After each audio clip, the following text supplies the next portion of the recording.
Salutations, students. Alright, so we're going to be creating a Photoshop collage. We're going into the desktop of our Mac, creating a new folder where we're going to put our images. So when we're looking for images, we want to make sure that they have a high pixel count. You can see that by that number in the bottom left-hand corner. For this particular project, having over 1,000 is probably a good idea so you avoid pixelated images. So I'm looking through the images and looking at photos of Drake because he's the first thing I was thinking about using in this collage until I find one that's got high pixel resolution and will work well. He's also only cut off at the bottom half, so I can use him throughout the image without having to worry about putting him to an edge. So now that I've got a picture of Drake, I'm looking for another image. I'm going up to my Google search. I'm typing in skyline this time, and once again looking for images with higher resolution. This one will be a good background image for what I'm working on. So once again, bottom left hand corner, there's pixel settings. I'm looking at those. Alright, found a good one. Okay, scroll back up to the top, looking for another new image. We'll try an orange this time. And luckily that top left-hand one is perfect. They won't always be in the top 8, so always, search further down if you're not finding what you're looking for right away. And I was thinking maybe a flying bird might be nice. I'm looking for a bird that has a simple background too, so it's easier to cut out, save time. So looking at this one's nice, maybe a little busy for what I'm looking at, especially at smaller sizes. I want something that really captures that bird flying. So, and I find one. Not the best resolution, but it'll work. Okay. Let's see what's next here. How about a Buddha statue? All right.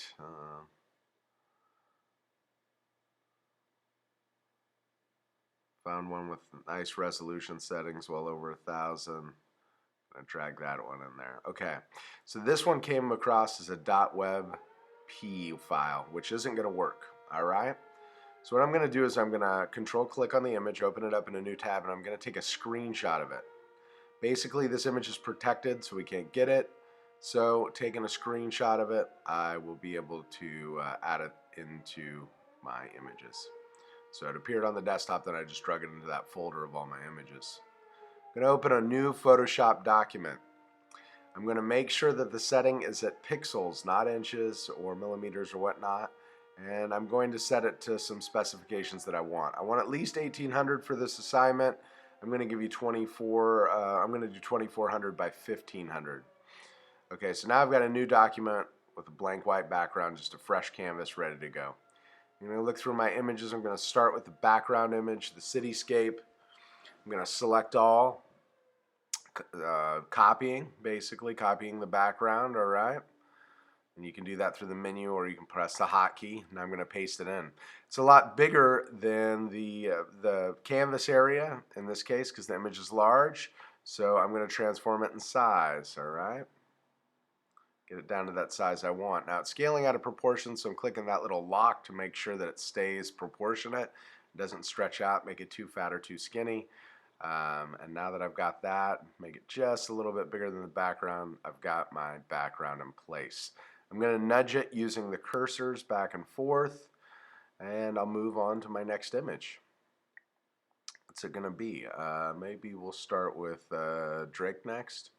No, how about we do some coloring so we can make the colors different than their normal coloring. So I'm going to use hue saturation. I'm going to click the colorize box at the bottom, and what that's going to do is make it so it affects the entire image instead of portions of it. Okay. Then I'm going to scroll the hue across until I get a nice hue. Now depending on where the saturation setting is, it'll make it more grayscale or more vivid in color. So I went with a blue tone. Now I'm going to go to Drake. And since Drake doesn't take up the entire background, I'm going to use a rectangular marquee, select a portion of that image, copy it, paste it into my document, okay? And see, he fits real nice down at the bottom. I'm transforming it in size, so I'm scaling it up a little bit. Remembering not to skew him out of proportion. I'm going to use a layer mask. This is how I like to remove backgrounds from images. Make sure I have a nice hard brush at a big size, because right now we're going to be just getting rid of a lot of area.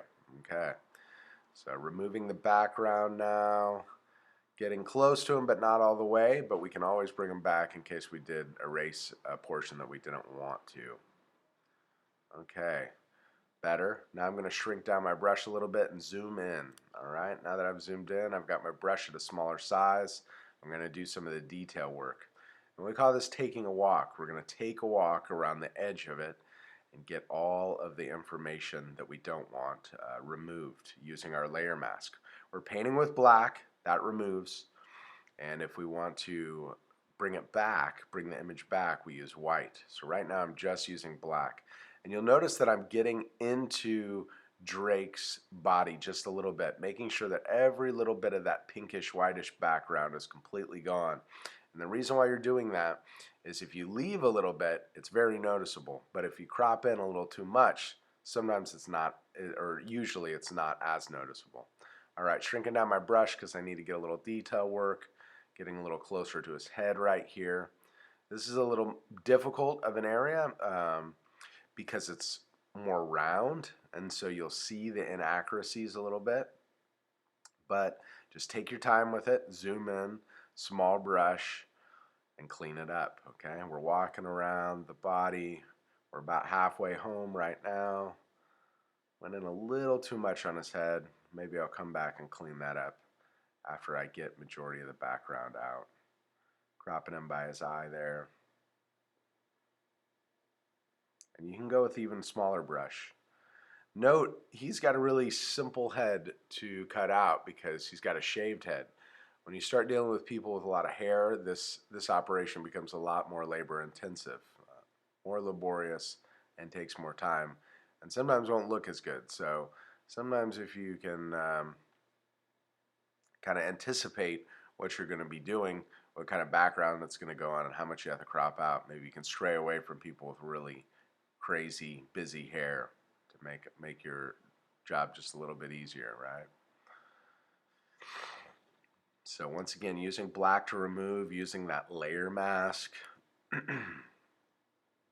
just cleaning up all the background off the image to get a nice, clean cutout.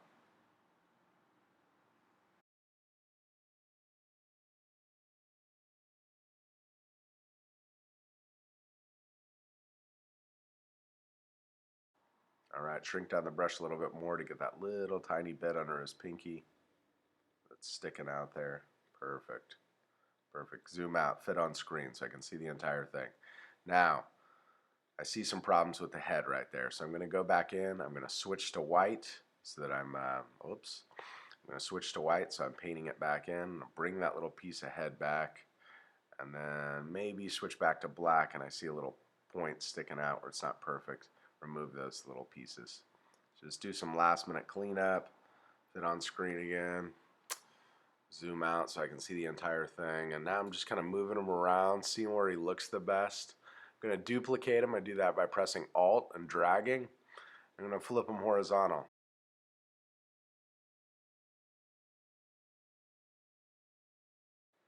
Okay, I'm adjusting the order of the layers, putting one in front of the other.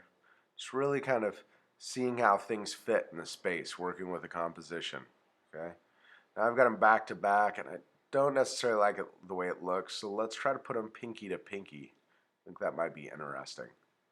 Yeah, I'm liking that more. Alright, so I'm selecting multiple layers so I can select them as a whole and transform them as a whole. And this will help me notice where the middle line of this is. So I'm going to create rulers, and the reason why I'm going to create rulers is so I can find the exact center of my document.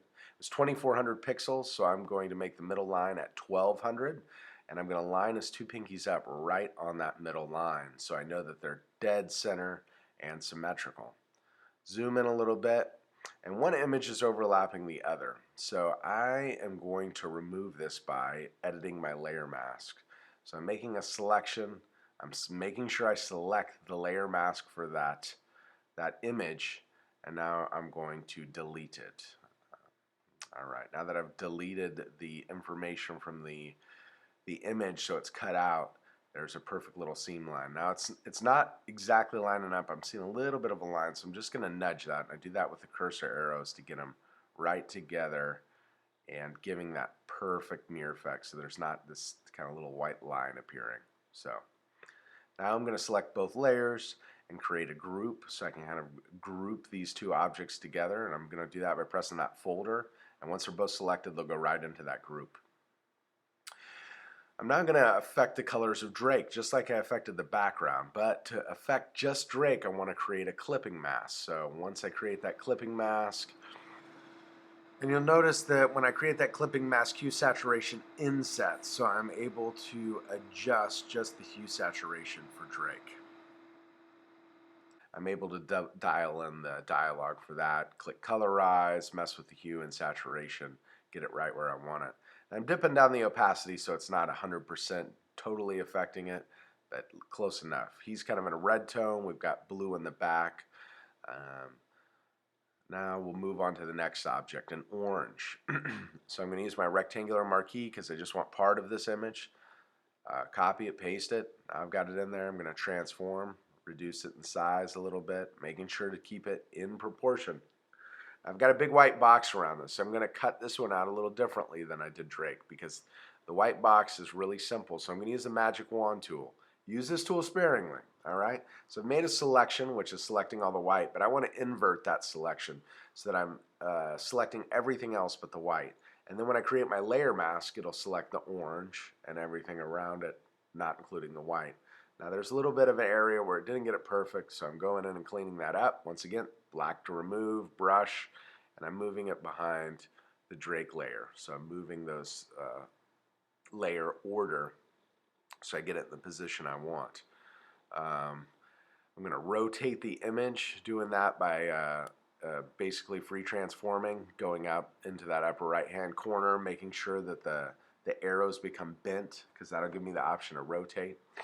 I notice there's a little white line there again, so I'm going back to my brush tool, making sure the layer mask is selected, and I'm cleaning up that little 1 pixel white line that's making the image look not perfect.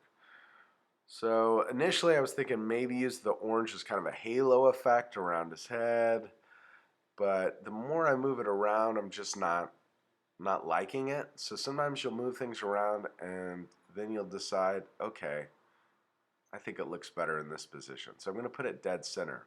A little pink line will tell me when I've hit the middle of when an object is dead center. So I know it's centered. Having it kind of skewed though gives it a little bit of interest too, so it's not perfectly symmetrical. We're going to select the bird now. This will be our next image. Making a selection, copying, pasting. Okay, now we've got the bird in there. And I'm going to cut this one out very similar to the orange. So I'm selecting the background, inversing the selection, so it's the bird, and then clicking my layer mask removes the background really quick, okay? Increase this in size a little bit using the transform. Looking at the bird maybe in front of the orange. Seems a little busy here. So maybe I'll move it into the upper left-hand corner in the sky there, which I think serves me a little bit better. Noticing some little pixel, not the perfect cutout using that magic wand, so I'm using my brush tool, black in color, removing a little bit.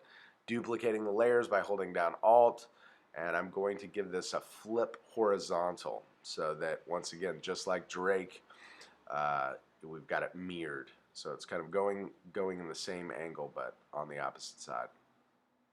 And let's pull out that last image, which is Mr. Buddha, and drag him to that Photoshop icon, open him up. I'm going to select all, copy, and give him a paste. Now he's in there. We're going to cut out his background the same way. Magic wand, selecting it, go up to the top, inverse selection, that's right, and create a layer mask. Go to the move tool, move him around. I'm thinking bottom left-hand corner. Looks a little weird with him behind Drake, so I'm moving the order so he is in front of. And I'm cleaning him up a little bit because I'm noticing once again, usually when you use that magic wand, it's not perfect. Little white lines. Scale him in size a bit until I get him to a size that's interesting and fits. And I'm going to pull him off the canvas area, left and bottom. Duplicating layer by clicking and dragging with the move tool, holding down the option key, noticing another little bit of a pixelated white line, remove that with the brush tool. I'll give him a horizontal flip. So he's also mirrored. So we've got lots of mirroring going on in this, kind of almost, with the exception of the background and the orange, almost completely identical left and right. Which draws your eye into the center of this piece.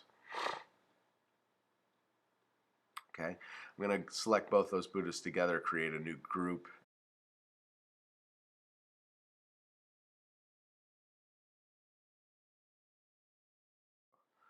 Hue saturation. In this case, I'm going to mess around with colorize again, and we'll make them more of a purple color. So we've got some blues, we've got some reds, and we got some purples. And if you look on the color wheel, purple is between blue and red. So all these things kind of complement each other because they're close to each other all on one side.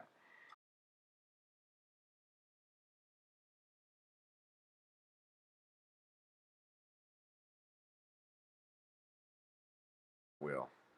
All right. So now I'm going to use a levels, and this is to create a vignette, or basically a shadow that appears around the whole exterior of it. So first I'm going to darken the entire image, and then I'm going to use my brush tool, using a layer mask like we've done before, same concept. We're removing pieces of this darkening so that it just appears on the outside, giving it this kind of glow in the center and shadow on the exterior.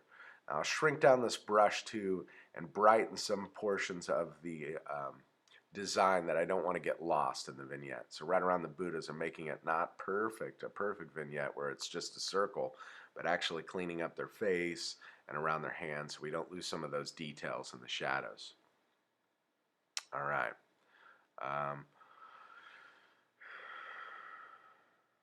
What's next?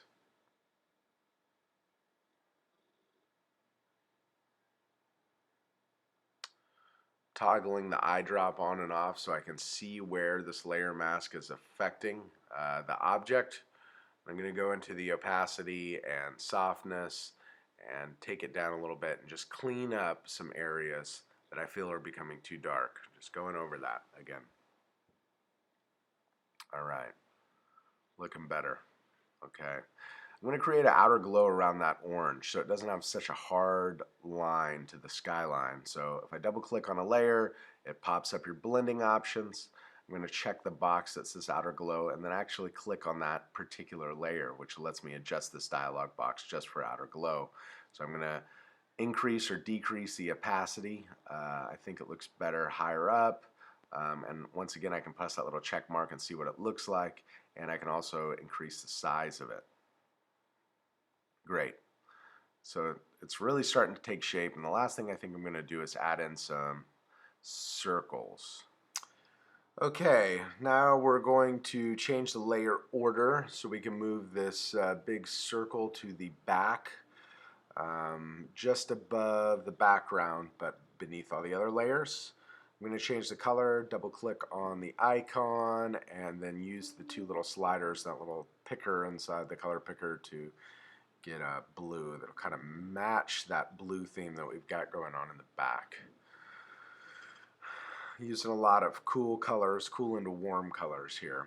Okay, I'm going to mess with the blending modes. This is ways of blending colors together. There's all different types of features here, but I think I'm going to go with multiply. This lets the darker colors show through, but the lighter ones get tinted with the overlaying color. Adjust the opacity to bring it down so it's not so dark, making it more translucent. I think I'll adjust it just a little bit more. Okay, barely can see it, but now what I'm going to do is duplicate the layer, So it makes it a little bit darker, and I'm going to inset this one by scaling it down in size. All right. So basically each one of these duplications is going to be inset and making the colors just a little bit darker. So it creates this kind of effect of multiple circles at different color densities. All right, I'm going to duplicate all those because I want to have the same thing on the other side. Instead of recreating it, I'm just going to duplicate all 3 layers, and then once I've duplicated them, drag them over to the other side. Perfect. Okay. Looking over the image to see what I want to do next. Adjusting my window size, fitting on screen so I can kind of look at the whole thing, zooming in and out. I think I'm going to create a drop shadow effect by duplicating Drake. I'm going to nudge him, just moving him around, basically using my arrows on my keyboard and kind of offsetting him lower to the left on this side. And then I'm going to use a color overlay, which is a layer effect.